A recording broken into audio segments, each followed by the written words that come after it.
రాజకీయాలు అన్నప్పుడు లీడర్లు పొట్టు పొట్టు తిట్టుకుంటారు కానీ ఒకళ్ళు ఇంకోళ్ళకి ఎదురైతే అవన్నీ మర్చిపోతారు. ఇగో గీడ చూడండి, మాజీ మంత్రి కేటీఆర్ తాజా కేంద్ర మంత్రి బండి సంజయ్లు ఎదురుంగా ఆంగనే ఎట్లా మాట్లాడుకున్నారో.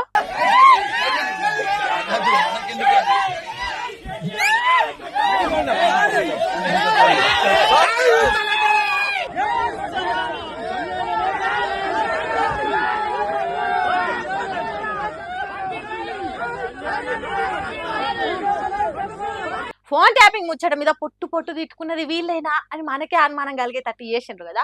చేతిలో చేసి చెవులలో గుసగుసలు చెప్పుకొని ఒకళ్ళకొగలు దండాలు పెట్టుకొని భుజాలు తడుచుకొని మస్తు మంచి దోస్తులు చాలా రోజుల తర్వాత ఎదురైతే ఎట్లా వాళ్ళకరించుకుంటారో అట్లా అలాయి బలాయి తీసుకున్నారు. కేటీఆర్ ను భార్య పిల్లలతోని గుడికి వచ్చి ప్రమాణం చేయమని చెప్పిన బండి సంజయేనా ఇట్లా మాట్లాడేది?